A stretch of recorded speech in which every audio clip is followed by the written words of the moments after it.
여러분 안녕하십니까? 강해를 하겠습니다. 여러분 은혜 되시기를 바랍니다. 특히 질병의 어려움을 겪고 계신 성도님들, 여러 가지 여건으로 코로나 사태로 교회에 출석하지 못하는 여러분들에게 이 강론을 통해서 위로의 말씀을 드리고, 속히 함께 건강하시고 또 모든 일이 잘 해결되어 속히 교회에 함께 나와서 예배드리기를 원합니다. 또 저희 교인뿐 아니라 말씀을 듣는 여러분들 모두에게 사도행전에서 하나님께서 주신 성령의 큰 역사가 여러분의 심령 속에 임하시고, 여러분의 생활이 변화되고, 여러분의 신앙이 변화되고, 여러분의 모든 것들이 다 주님께 바쳐지는 귀한 역사가 있기를 기도합니다. 사도행전 2장 38절입니다. 베드로가 가로되 너희가 회개하여 각각 예수 그리스도의 이름으로 세례를 받고 죄사함을 얻으라. 그리하면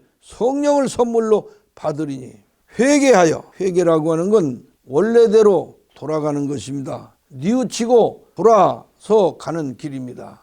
예수님께서 어떤 사람이 두 아들이 있는데 둘째 아들이 먼 나라에 아버지의 모든 재산을 싸들고 가서 허랑방탕해서 거기서 없이 한 후 돼지가 먹을 주엽 열매를 먹고자 했으나 주는 자가 없으므로 굶주리다 못하여 아버지 집을 바라보면서 돌아가야겠다. 내가 아버지께 또 하늘에 죽을 죄를 졌고 큰 죄를 지었지만 그래도 여기서 죽는 것보다 돌아서 아버지께로 돌아가리라. 이 마음, 원래대로 돌아간다, 뉘우치고 돌아간다, 이것이 회개의 뜻입니다. 예수 그리스도의 이름으로 세례받고 죄사함 받는 것은 세례식이나 예배 형식을 취하라는 그런 것이 아니라 세상의 꿈에서 죽고 하늘의 꿈으로 살겠다는 결단입니다. 예수님의 계명대로 살고 예수님의 말씀대로 순종하겠다는 의지적 삶의 결단입니다. 육적으로 살던 삶을 변화하여 하늘의 삶을 살겠다는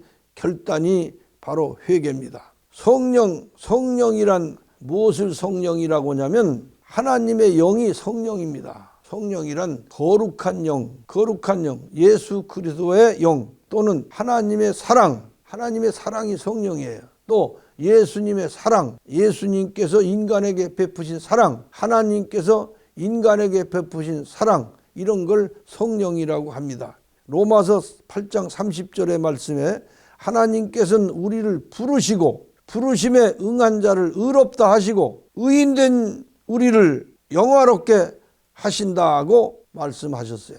이것은 하나님께서 우리를 구원해 주시고 구원받은 우리를 인정해 주시고 의로워진 우리에게 성령을 선물로 주시는 3단계의 과정을 말씀하는 것입니다. 에베소 1장 13절 말씀에도 첫째 예수 믿고, 둘째 말씀 순종하고, 셋째 성령의 인침을 받는 3단계로 나옵니다. 갈라디아 4장 이 말씀에서도 율법 아래 있는 자를 속량하시고, 두 번째로 아들의 명분을 얻게 하시고, 세 번째로 아들의 영을 보내사 성령으로 인쳐주신다, 그런 뜻입니다. 이 세상에 아무것도 모르고 세상살이 하던 우리들을 하나님께서 속량하시고 이 세상에 묻었던 모든 허물과 때와 죄를 다 깨끗게 해주시고, 그리고는 우리로 하여금 아버지라, 하나님을 아버지라 이렇게 부르는 아들의 명분을 얻게 하셨어요.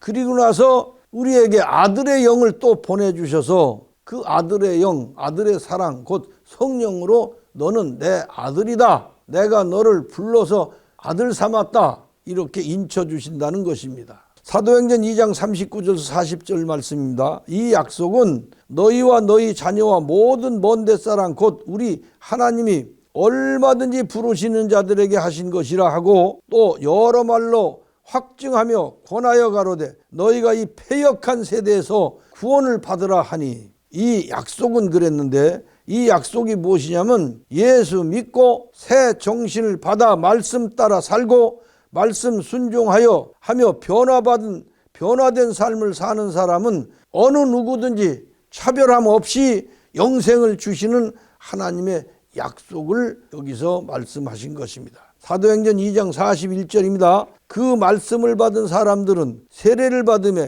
이날에 제자의 수가 3,000이나 더하더라. 이 베드로의 능력의 설교를 들은 많은 사람들이 하루에 3,000명씩 회개하는 사람이 나왔다는 것은 베드로의 설교를 듣고 매일매일 3,000명씩 이렇게 회개했다, 이런 뜻은 아닙니다. 이게 무슨 말이냐면 초대교인이 3,000명으로 증가했다, 그런 말씀이에요. 사도행전 2장 42절입니다. 저희가 사도의 가르침을 받아 서로 교제하며 떡을 떼며 기도하기를 전혀 힘쓰니라. 초대교인이 된 그들은 3,000명의 초대교인으로 증가된 그들은 이름만 올린 교인이 아니고 사도의 가르침을 받고 서로 교제하는 관계가 되었고 말씀을 배우고 받으며 사도들을 본받아 살려고 애를 썼습니다. 그리고 영적 사람이 되기 위해서 기도에 전념하였다, 그런 말씀을 한 것입니다. 교제한다는 것은 성경 말씀의 뜻은 서로 알고 지내고 친하게 지낸다, 일반적 사귐의 뜻이 아니고 그 이상이다. 이것은 사도들에게 육의 것으로 드리고 영의 것으로 받는 것을 뜻한 용어가 교제입니다. 일반적으로 할 때 교제라고 하는 것은 성도끼리 서로 친하게 지내고 이렇게 그 레크레이션도 하면서 이렇게 그 가까워진다, 그런 뜻으로 알고 있는데 그게 아니고 교제란 육적인 것으로 사도들에게 그 헌금하고 섬기고 영적인 것으로 받아 영적인 그 수준을 높이며 살아간다, 그런 뜻입니다. 그러니까 영의 것으로 받고 육의 것으로 바치고 그것을 교제한다, 복음에서의 교제라고 하고 그것을 빌립보서 4장 15절에서는 주고받는 것이라고 그랬습니다. 바울에게서 영적인 말씀을 배우고 첫 열매를 물질로 드린 것, 이것을 교제라고 합니다. 즉 10분 1, 이것은 10분 1 드리는 것은 성도와의 교제입니다. 첫 열매나 10분 1이 향기로운 제물이라고 그랬습니다. 사도행전 2장 43절입니다. 사람마다 두려워하는데 사도들로 인하여 기사와 표적이 많이 나타나니 하나님께서 베푸시는 기사와 이적을 보고 사람들은 놀라고 두려워했습니다. 사도행전 2장 44절서 45절입니다. 믿는 사람이 다 함께 있어 모든 물건을 서로 통용하고 또 재산과 소유를 팔아 각 사람의 필요를 따라 나눠주고, 이 말씀은 언뜻 들으면 유무상통한 것처럼 표현해 놨어요. 사실 유무상통한 것이 아닙니다. 많은 이들이 이것이 유무상통이라 하여 이것을 해보려고 시도했지만 다 실패하고 말았어요. 이것은 일반 교인들이 한 것이 아니고 사명을 받은 나그네들과 선지자들이 많든 적든 저들의 살림을 다 팔아서 정리해가지고 초대교회 복음 사업에 쓰도록 사도들에게 바쳤어요. 그리고 초대교회 복음 사업의 비용이 그것이 되었어요. 그리고 나서 저들은 뭘 했느냐? 그리고는 나가서 나그네가 되어 복음을 전하는 사람들이 된 것입니다.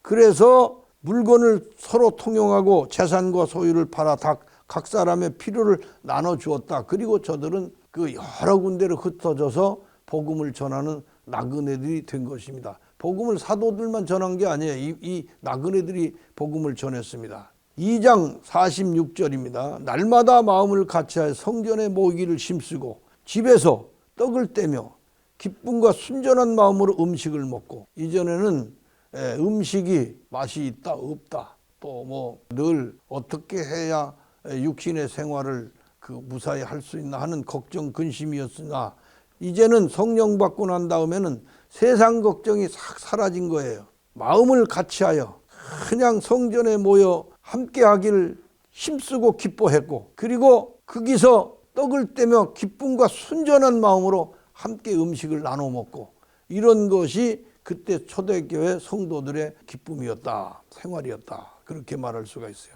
성전에 모이기를 힘썼다는 것은, 성전이란 용어는 예루살렘 성전을 말한 것이 아니에요. 어딘가 성전을 지어놓고 모인 것을 말한 것도 아니에요. 뭐 초막이든 궁궐이든 마가의 다락방이든 예루살렘 성전이든 어느 곳에서 모이든 모임 그 자체가 성전이 된 것입니다. 예수 믿는 사람이 2사람 이상 모이면 나도 거기 함께 하겠다 하신 예수님의 약속이 이루어지는 거예요. 그래서 2사람 이상 모여서 함께 먹고 함께 찬송하면 거기가 초막이든 궁궐이든 어디든 자체가 성전이 되었다 하는 것입니다. 2장 47절 말씀이에요.